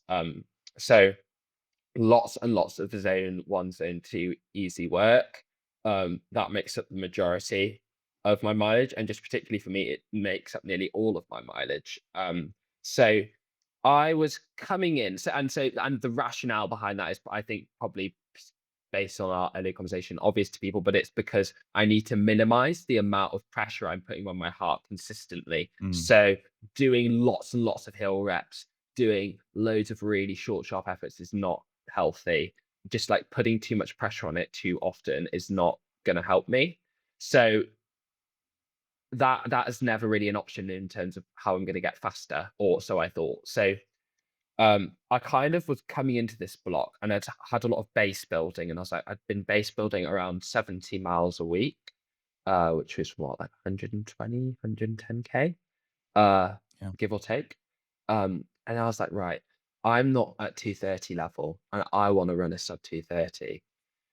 Typically, a way to do this would just be to add some sessions in, add some like more specific training. Probably not going to work here. Let's ramp the mileage up to 100 miles a week. And then I kind of thought, how the hell am I going to do this with my job? So my job is like very, very, very long hours at times, and it can be quite unpredictable. And I was like, sleep is not a given. A deal might close at 1 a.m. And if I'm running 24K in zone two before work and doing some stretching and whatnot, like I've got to be up at 5 a.m. But I just thought, well, if that's what I got to do, it's what I got to do. So I started these 100-mile weeks, and they started like, I didn't get injured or anything. I was really focused on like strength and like strength and all that. But I just did feel sore all the time, as you would when you're increasing mileage. And so I didn't go from 70 to 100. I went from like 70, 77.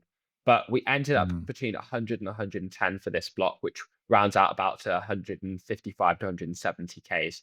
Um, and basically, pretty much all of that is zone one, zone two.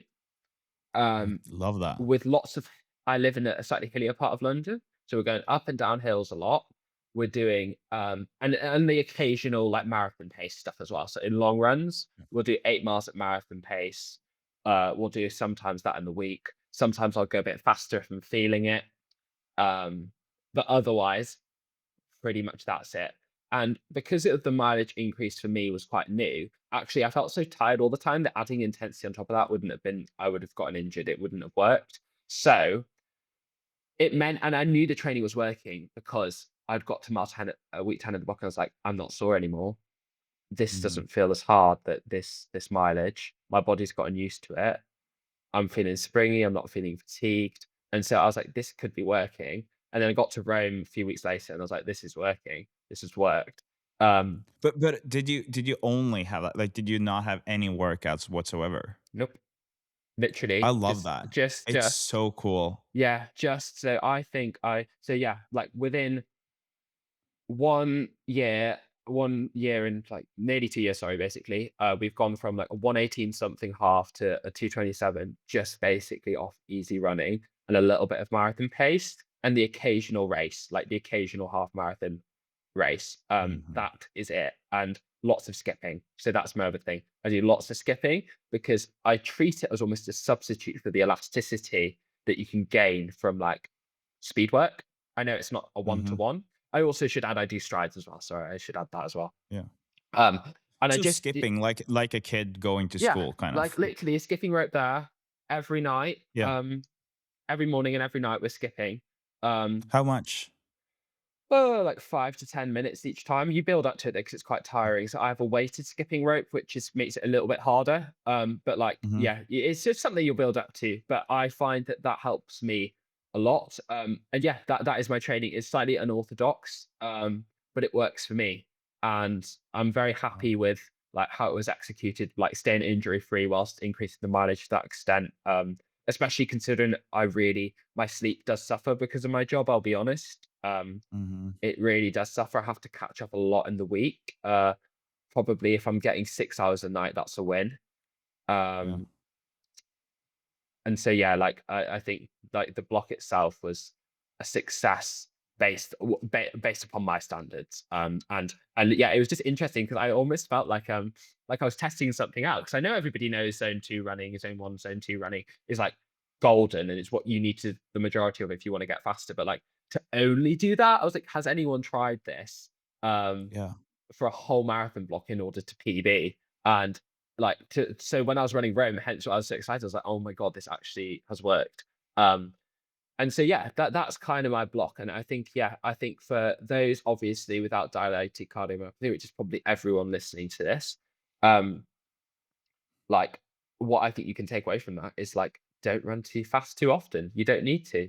Yeah. You can really get a lot out of just in putting the hours in, getting time on feet, listening to your body, um, just like staying focused on the other things around the running itself. So the strength stuff, Mhm. the calf raises, the skipping, all of that can it's around the edges, but like if you add that in with, a decent amount of mileage and a good focus, like you can get results, even if your training might not otherwise reflect like what Conor Mantz is doing, what all the pros are doing.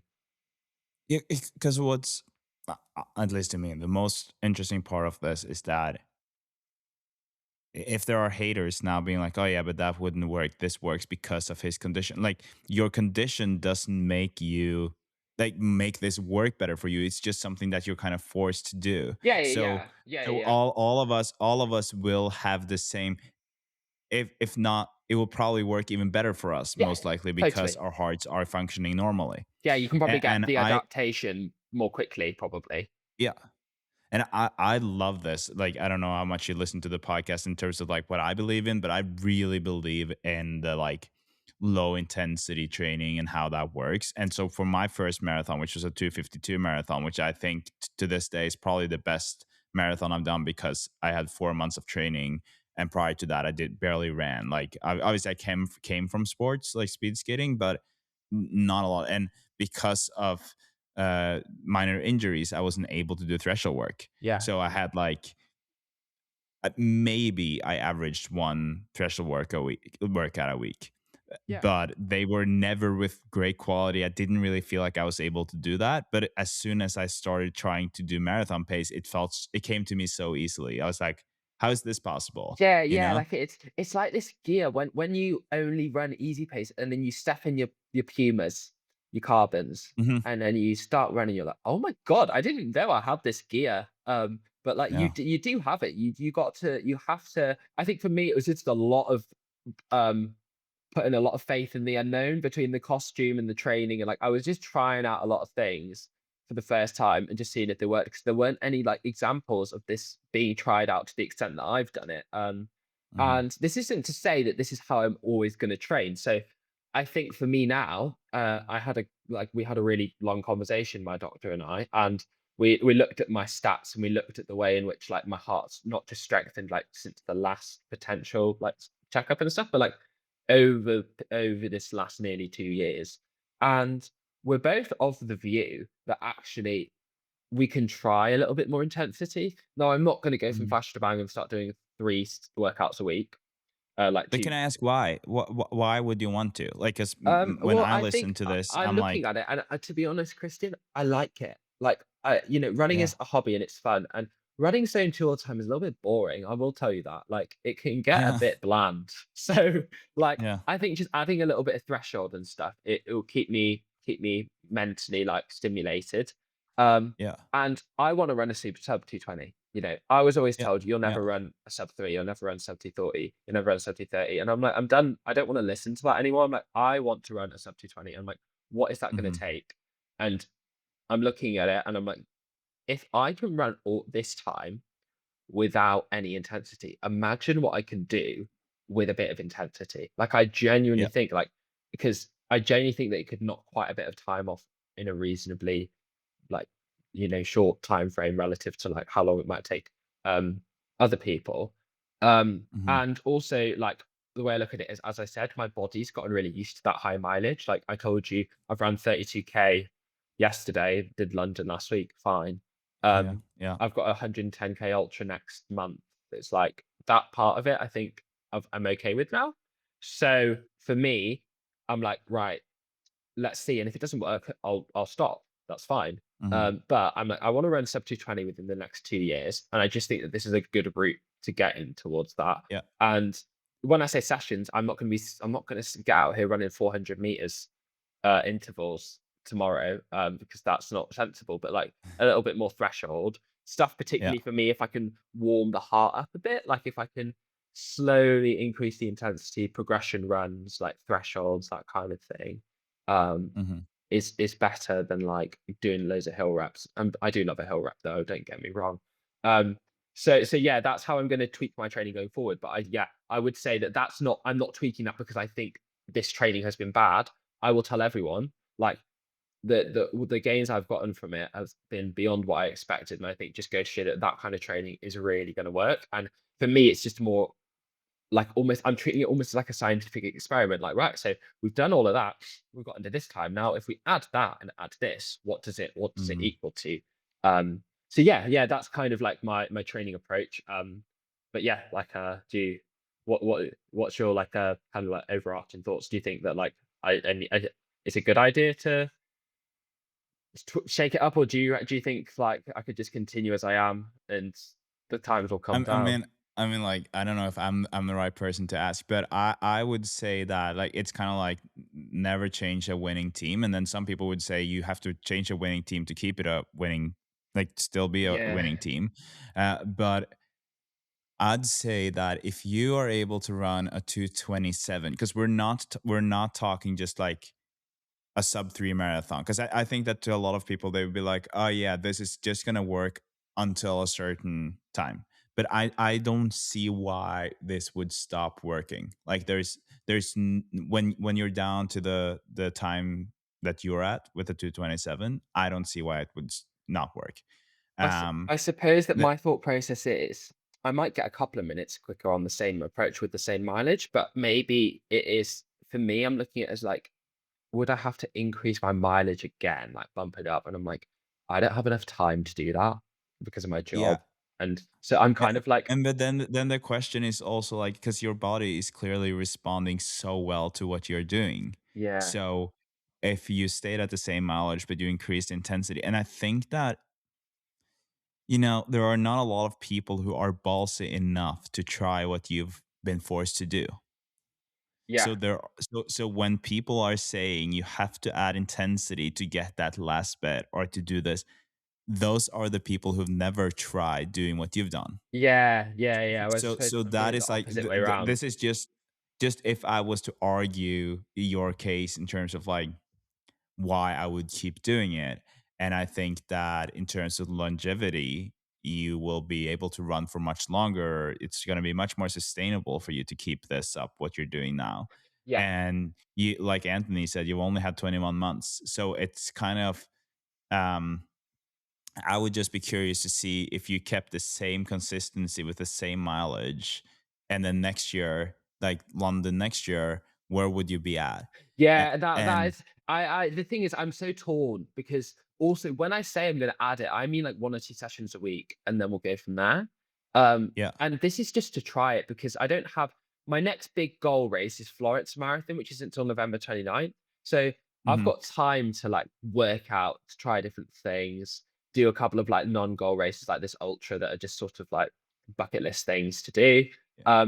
And so yeah, for me it is about trying it, but I suppose for me, half of it is just like the mental side of like it's more Yeah, fun to because run I fast. was gonna say that's what I was gonna say. That I think that that is the main reason why I would say, yeah, go for it. It's because if it's starting to get boring for you, because a lot of people underestimate how important it is to have fun, to feel good about what you are doing, right? So I think that Yes. that is like something that you need to add that to the equation of whether or not this is going to work. Because if you now, after, like, I don't know if you heard about Nils van der Poel. He's a Swedish speed skater. Look him up. He is Right. a Swedish speed skater. He used to train 5 days a week. He surprised everyone by coming, like, back. He did a comeback after a few years out, and then he won two Olympic gold medals in Beijing in 2022. He trained 5 days a week, and those were like 7 hour days. on the bike. He would go out and just like crazy amount of work and then 2 rest days. What he said was that mentally he was not able to keep doing that for years and years, like year in and year out. That was not sustainable. And so, although the physical part really worked, and he probably would have been able to keep that up because it was sustainable physically, it's not sustainably sustainable mentally. And Yeah. that's where it sounds like you might be at that point where you need to make a change to be able to keep this up and run and still have fun. You're quite 'cause it's like, sometimes, right, in the dead of winter in the UK, it's like the it's probably like where you live where there's barely any sunlight, so a lot of the times you're just Hmm. running in the pitch black, and it's like, when you're running really slow, actually, you have more time to think about all of that, and the Yeah. time goes by slower. It just becomes more of a slog. It's like, if I'm really kind of, like, have a session where I'm like, "Right, laps, pace, what am I doing? How Yeah, long's the you rest?" you won't get weeks, right? That's the biggest problem, I'd say, because if you are to think between now and November 29th, which is your next marathon, Yeah. you won't have weeks, you won't have months, you won't have anything because there's nothing to look forward to. Like maybe you have a race lined up in June or whatever, like, or the ultra you're talking about, but it's kind of like for those of us who are having workouts, you will be like, okay, I'm gonna have these runs until Tuesday, and then there's another workout, and then you finish that, and you're like, okay, Saturday is my long run, or Sunday is my long run, and that's Yeah. so then you get that mental kind of break or milestones almost throughout a week, and you won't get that because you have the same thing day in and day out, right? Yeah, And yeah, that's totally. And it's like, boring. running can get boring otherwise. It's like, again, as I said, I treat it like an experiment, with the fueling. It's like, what works, what doesn't. It's like, finally, after trying everything, I landed on SAP gels, the 40 gram and 25 gram ones. It's like, they are elite, and they're what I use. But it's like, great, I found that now. I found Hmm. the trainers that I like, great, I've worked that out. The race plan that I have, great, executed. It's like, I need something a little bit more stimulating, because at the end of the day, like, for people like us, I think you've got to remember, like, it's a hobby, it's supposed to be fun. Like, this doesn't pay my Hmm. bills. It's not Yeah. all of my life, it's just a significant part of my life. Mhm.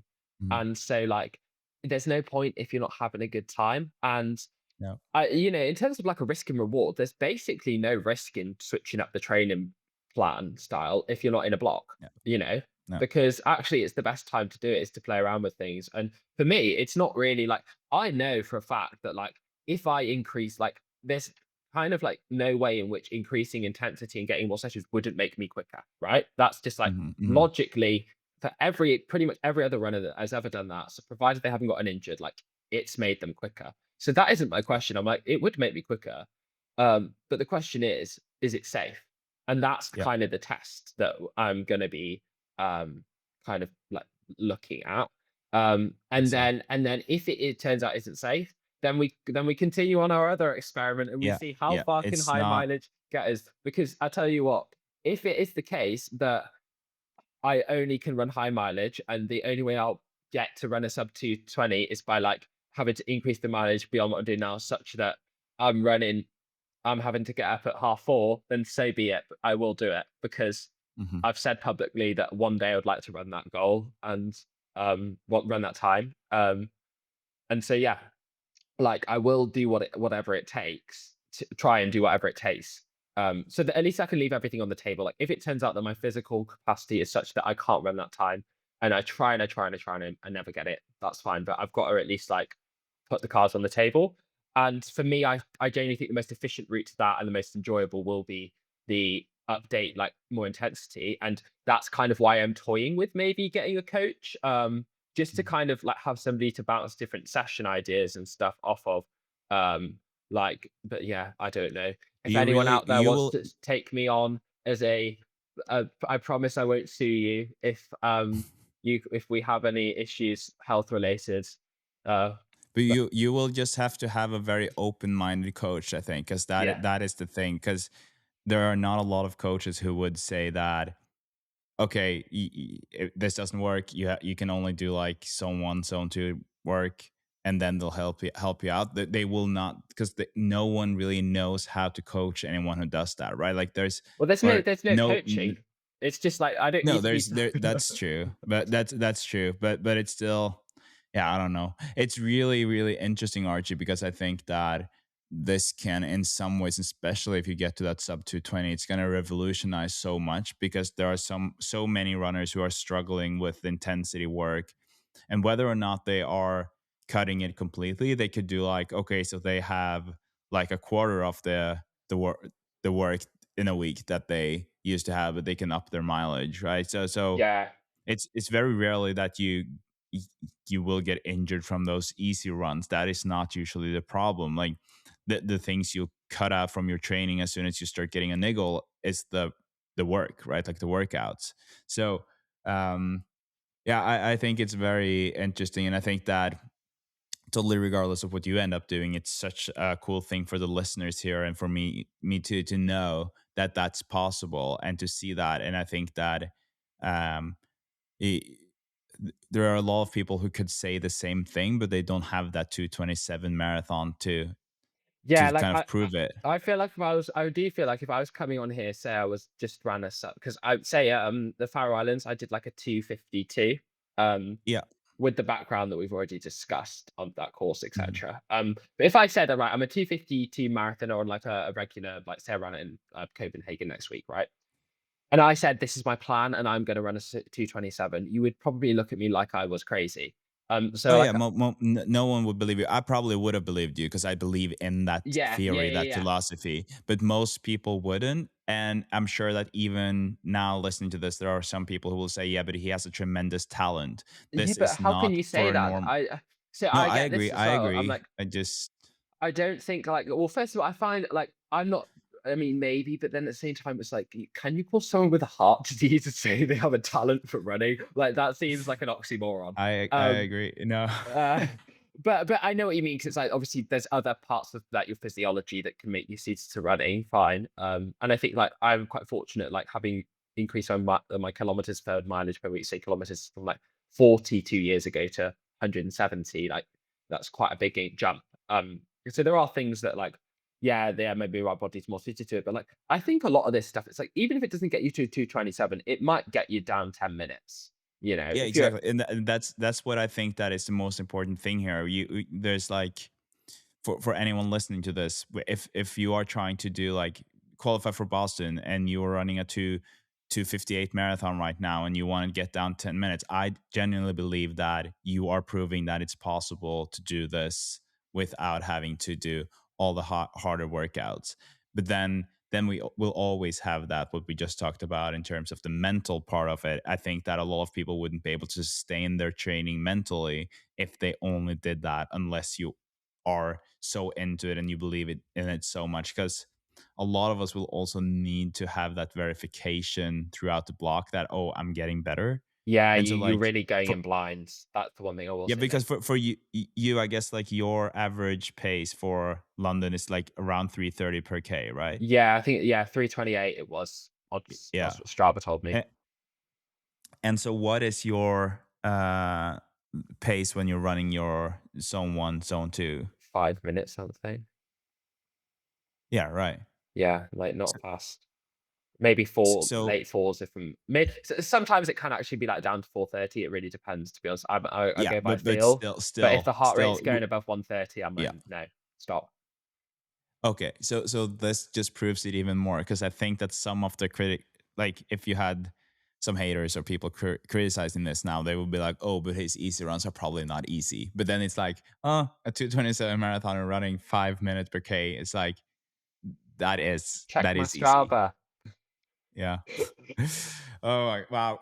Hey Archie, this has been a lot of fun. We're Yeah, on 147 right now, so I think we should wrap it up. But certainly. uh I I am left super inspired by this. I want to invite you to Norway to come here and then we can run together because we can definitely run together. We So you should absolutely should. And I shall be at Boston next year. And I imagine that you shall be too, unless you're doing London. yes.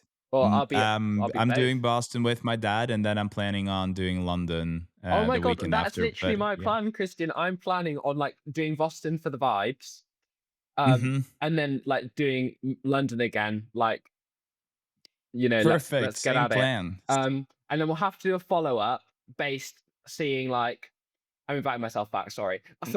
No, Or yeah, like I just to, want to to talk too. about like whether or not this, whether how the training's going to go, like how, whether or not Yes. I've like increased mileage again, gone down the intensity route, and the impact. Like, yeah, it'd be interesting to talk about. For sure. I really hope that now that we're 148 and with my intro, maybe 150 into this episode, that everyone is still listening and that they are taking something away from this in terms of just the training. Obviously, it's been inspiring as well. You But just need to think of a really good tagline. I'll leave that to yeah, you. I know. I would say like 227 with zone one training. That's gonna be Yeah, like, yeah. Do that. yeah, That'll get him riled up. that yeah, that's gonna make people listen, I think. And I Wow. think, you know what, it's going to be such a juxtaposition because I've seen George Grassley's Strava, the contrast. I know that he's a lot faster than me, but the contrast between this podcast's training and that one, it's like, it's going to be a fun one to like compare. Yeah, that'll be interesting. I'll try to have you guys back to back in the That'll episodes be so then funny. we can do like comparison. Yeah. Well, thank you so much, Archie. We're gonna say bye to the listeners here, and then you and I will end it a little bit after. But yeah, thank you for guesting the pod, and I'll definitely have you back. No worries. My pleasure. Gonna keep this short, but thank you so much, Archie, for coming on. Really appreciate you. I can't wait to have you come visit me here in Norway. And yeah, for a person who's obsessed with Zone 1 and 2, this is obviously such a cool conversation. And there were so many fun things that we were talking about. I feel like we could have talked for hours. But yeah, great episode. I hope you enjoyed it. Hope you liked it as much as me. And go give Archie a follow. I think he's definitely worth following. Thank you so much for listening to the Marathon Podcast. Now there's free shipping on the Marathon Podcast hat. Or the Marathon hat times CLA. Go check that out on the marathonpodcast.com, which means that for $49, you'll get the hat. I think that's a pretty good deal. And yeah, check out the other links down below if you want any discounts or whatever. Really appreciate you being here. I appreciate you listening, and I'll talk to you in the next one. You listen to the Marathon Podcast, brought to you by Wallace Studio and me.